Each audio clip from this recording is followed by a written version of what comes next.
Thanks for staying with us. You're watching WION World is One. I'm Andrej Karpathy and this is Speed News. Let's start with all the stories making headlines today.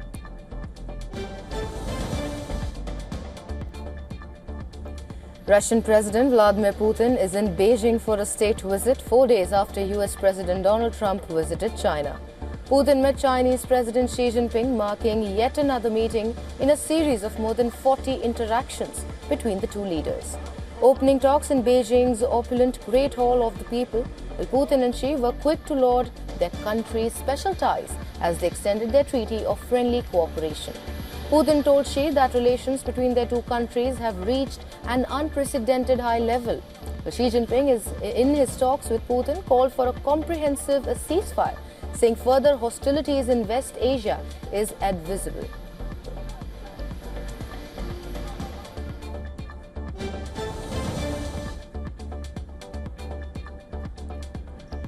The US president has renewed threats on Iran. Well, he has warned that the country would strike again just a day after claiming to have held off a major assault in hopes of a peace deal. US Vice President Vance, who negotiated with Iran in failed talks in Pakistan, has also said that the United States was locked and loaded, but voiced hope for a diplomatic solution. Latest reports and events in Israel also hint at possible resumption of war. Iran's army spokesman Mohammad Akramania warned the Islamic Republic would open new fronts against the United States if it resumed its attacks. He added that Iran's military had used the ceasefire as an opportunity to strengthen its combat capabilities.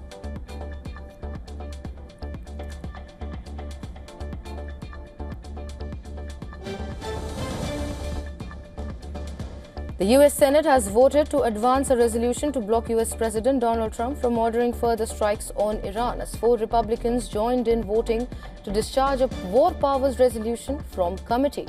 The 50-47 procedural vote turned out to be a breakthrough for Democrats, even though the measure still faces considerable hurdles before it could force Trump to end the war. The War Powers Resolution of 1972, which is the law Democrats used to force the vote, requires presidents to remove US forces from any conflict that Congress has not authorized within 60 days.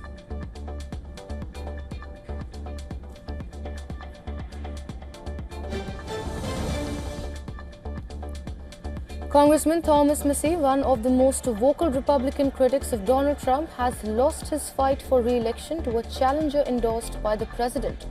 Ed Gallerin, a former Navy SEAL, will now compete in November's midterm election after his victory in the Kentucky primary on Tuesday. Massie, who has served in Congress since 2012, is one of the last and most outspoken holdouts. He pushed for the release of the Jeffrey Epstein files, criticized the war in Iran, and voted against the president's signature tax legislation last year.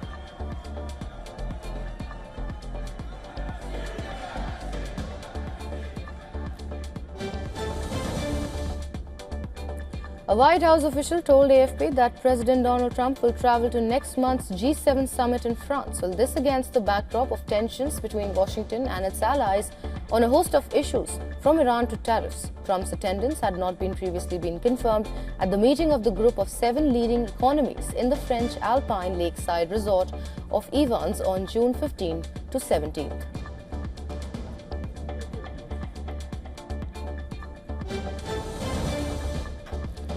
An IDF officer was killed in combat with Hezbollah in southern Lebanon. The slain officer is named as Major Itamar Sapir, a deputy company commander in the 551st Brigade's 7008th Battalion from the occupied West Bank settlement of Eli. Sapir is the 8th IDF soldier to be killed in southern Lebanon since the start of the ceasefire.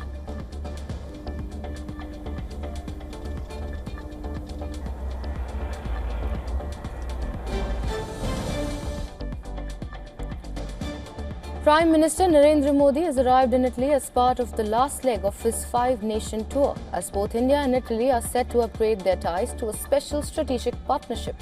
Upon his arrival in Rome, PM Modi was greeted by Indian diaspora at the airport and was received by Italy's Deputy Prime Minister Antonio Tajani. He interacted with Indian diaspora and witnessed dance and instrumental performances organized in his honor. During the visit, PM Modi is scheduled to meet Italian President Sergio Mattarella. He will meet the Italian Prime Minister Giorgia Meloni at the 17th century Villa Doria, Pamphili. PM Modi was welcomed by Italian Prime Minister Giorgia Meloni with a post on X saying, "Welcome to Rome, my friend." He will hold bilateral talks with his Italian counterpart and take part in a series of diplomatic engagements.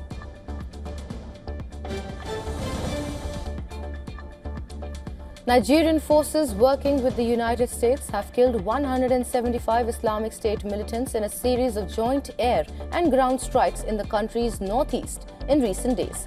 The military said operations conducted with the US Africa Command destroyed checkpoints, weapons caches, logistic hubs and financing networks used by Islamic State West Africa province, which has led a years-long insurgency in the region.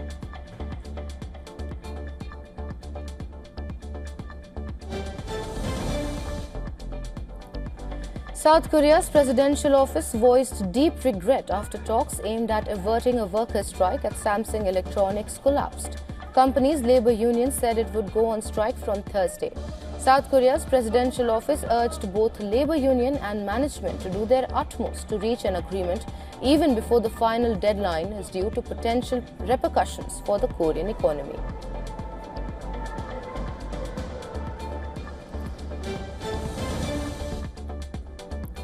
Taiwan President Lai Ching-te said that the democratically governed island will not give up its freedom and only its 23 million people can decide the island's future on the second anniversary of his taking office. Speaking at the presidential office in Taipei, Lai said that the future of Taiwan cannot be decided by external forces, while he added that Taiwan is willing to engage in a healthy and orderly exchange with China under the principle of parity and dignity, but firmly rejects united front tactics that package unification as peace.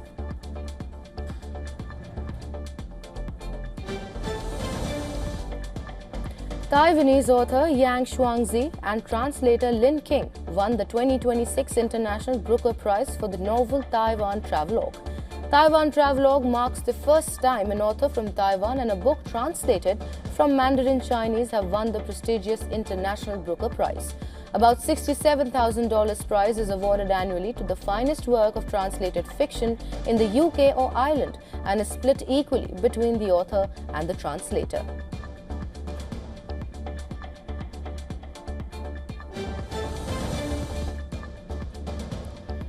Colombia's three main presidential candidates took to the campaign trail with less than 2 weeks to go before the May 31st first-round vote, as polls show no candidate on course to win outright.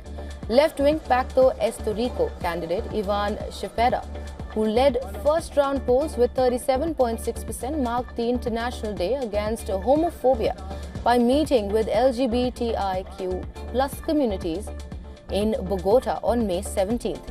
Ivan Cepeda reaffirmed his commitment to social reforms and continuity of outgoing President Gustavo Petro's agenda.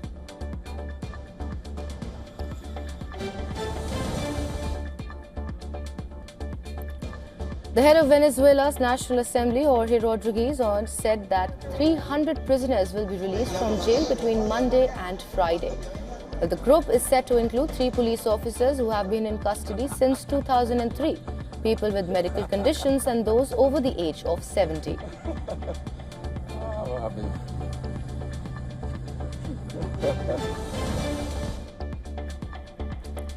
US Deputy Secretary of State Christopher Landau said protests that have swept Bolivia amount to a coup attempt. This as the US official vowed support for center-right President Rodrigo Paz.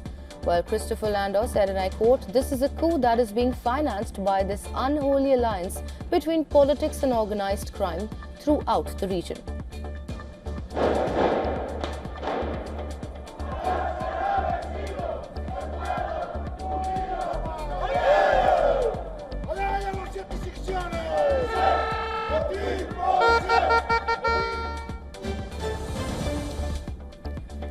US Secretary of State Marco Rubio criticized the World Health Organization for being quote-unquote a little late to identify the deadly Ebola outbreak in the Democratic Republic of Congo. While the WHO declared the outbreak an international health emergency due to its rapid spread and heavy toll, Rubio noted that the agency's initial lag is detection.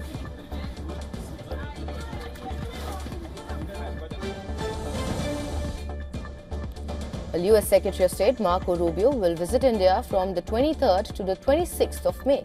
Well, this is his first official visit to the country, and during the visit he will hold talks with senior Indian officials on energy security, trade, defense and strategic cooperation. According to the US State Department, Rubio will visit Kolkata, Agra, Jaipur and New Delhi. He is also expected to attend the Quad Foreign Ministers meeting in Delhi on May 26th, along with representatives from India, Australia and Japan.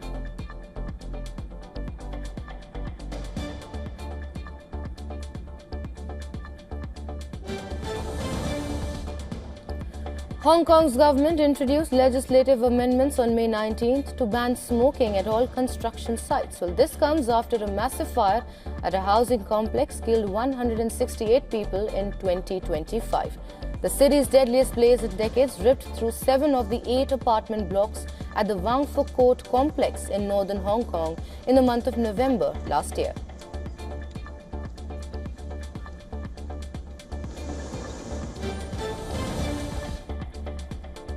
The United Kingdom has authorized the import of diesel fuel and jet fuel produced from Russian oil in third countries, as stated in a license issued by the Department for Business and Trade.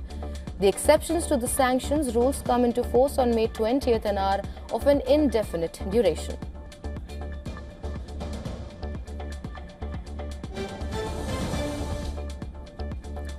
The Bangladesh government has removed 15 lower court judges who were serving as officials of the Supreme Court Secretariat and attached them to the Law Ministry, effectively suspending the Secretariat's functions. The Secretariat was established under the Supreme Court Secretariat Ordinance 2025 issued by Mohammad Yunus-led interim government on November 30th last year. Then Chief Justice inaugurated the Secretariat on December 10th, aiming to bring the judiciary under Supreme Court rule and strengthen judicial independence.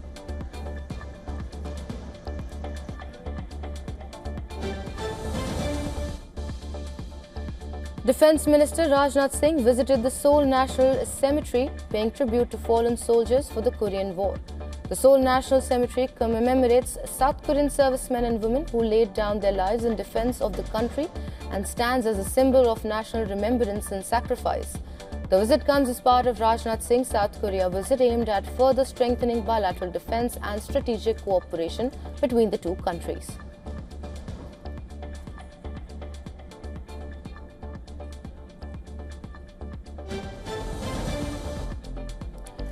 Tamil Nadu CM Vijay ceremonially flagged off 40 new vehicles inducted for the Tamil Nadu Health Department, demonstrating the new fleet. The Chief Minister then got into the driver's seat of one of the vehicles and drove it around the Secretariat complex.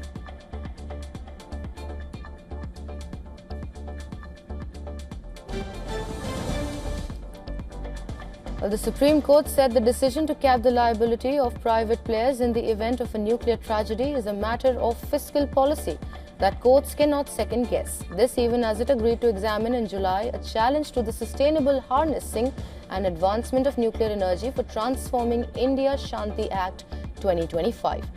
The court was hearing a public interest litigation filed by a group led by former bureaucrat EAS Sarma, which raised concerns over public safety due to provisions in the Shanti Act.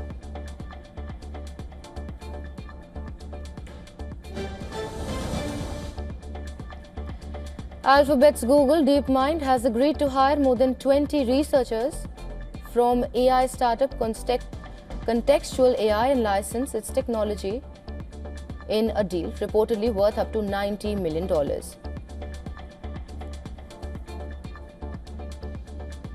Contextual AI co-founder and CEO Duevi Kiela will also join DeepMind. The move is part of Alphabet's growing strategy of securing AI talent through licensing and hiring deals instead of full acquisitions, amid raising regulatory scrutiny over acqui-hire agreements in the fast-growing AI industry.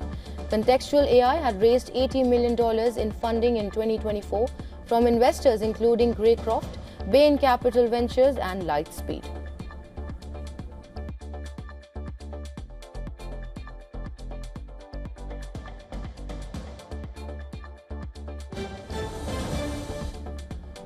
Epic Games said its popular battle royale title Fortnite has returned to global app stores as the company expressed confidence in its ongoing legal fight against Apple over App Store fees and payment rules. Epic has accused Apple of violating antitrust laws by charging commissions of up to 30% on in-app purchases, a dispute that began in 2020 and led to Fortnite's removal from Apple platforms for nearly 5 years before returning to the US App Store last year. Epic said Apple may soon face pressure to reveal how it calculates App Store charges, while also claiming that some developer rules found unlawful by courts are still being enforced in markets like Australia, where Fortnite remains unavailable on Apple's App Store.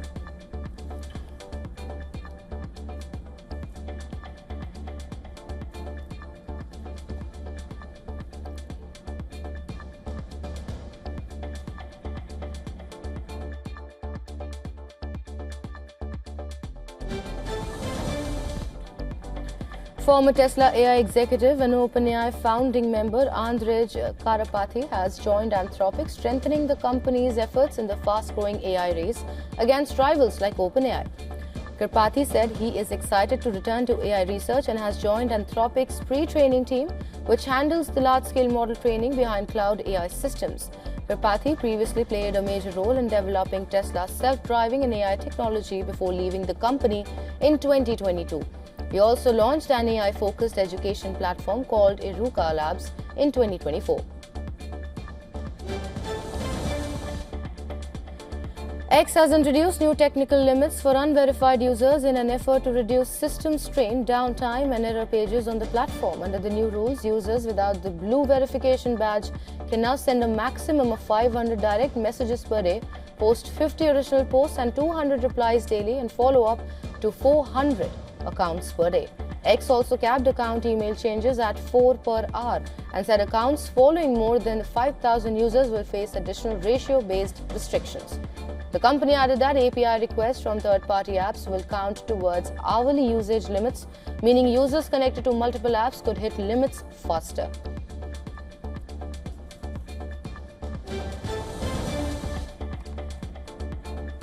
Convenience store giant 7-Eleven has confirmed that its systems were breached in a cyber attack claimed by the Shiny Hunters hacker group, with attackers allegedly stealing more than 600,000 records containing corporate and personal data. Well, the company said it discovered in April that an unauthorized party accessed systems used to store franchisee documents, though it did not reveal how many individuals were affected. Shiny Hunters claimed responsibility for the attack days later and later leaked a 9.4 gigabyte archive of documents online after the company reportedly refused to pay a ransom.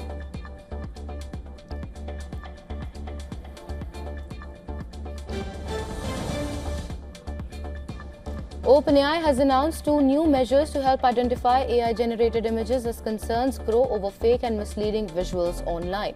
The company said it will adopt the C2PA standard, which adds metadata showing an image was created using AI, and will also integrate Google's invisible synthide watermark technology, designed to remain detectable even after screenshots, resizing, or image edits. OpenAI said the 2 systems will work together to improve image verification and make it harder for bad actors to hide AI-generated content. Google already uses the watermarking across its Gemini AI tools, while Anthropic's cloud supports content provenance efforts built around standards such as C2PA.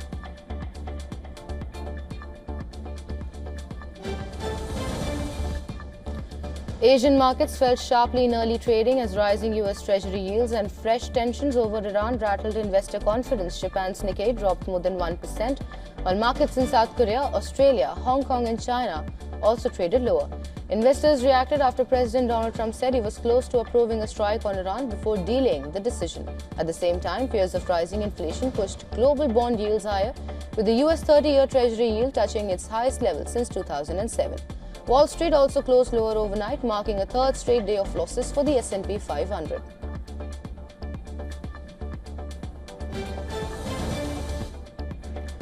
Oil prices slipped slightly after US President Donald Trump said the war with Iran could end very quickly, raising hopes for a possible peace deal. Crude Brent fell below $111 a barrel, while crude also edged lower after Washington and Tehran reported progress in talks. But investors remain cautious as Trump warned the US could strike Iran again if no agreement is reached.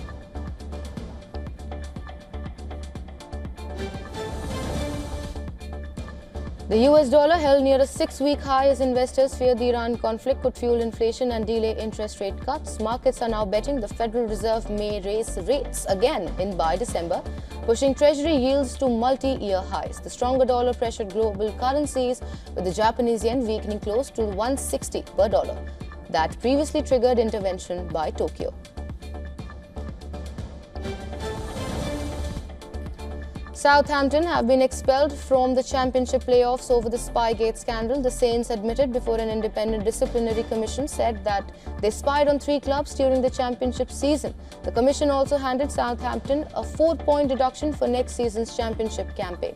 As a result, Middlesbrough will now face Hull City in the playoff final on Saturday, May 23rd, with a place in the Premier League at stake.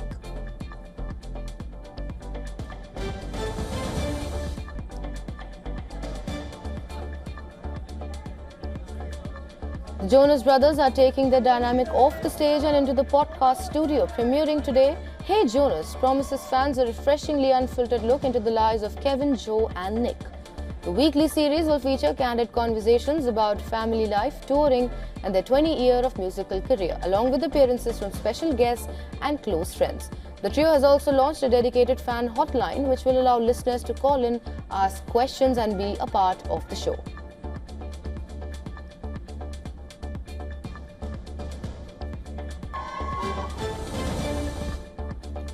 Hollywood star Keanu Reeves is leading and lending his voice to the lead character in Hidari, an upcoming feature-length stop-motion samurai epic. The film is directed by Masashi Kawamura and produced by Japan's renowned Dwarf Studios. Reeves will voice Jingoro Hidari, a legendary Edo period craftsman who, after being betrayed and losing his right arm, builds lethal mechanical prosthetics to carve a path of vengeance.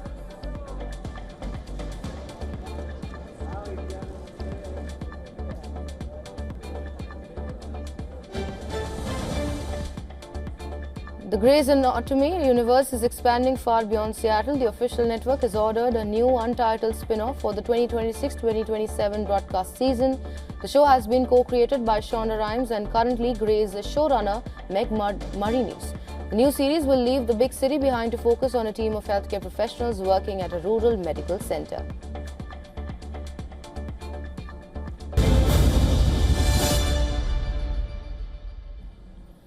And that is it in this edition. News and updates will continue on the other side. Keep watching WION The World is One.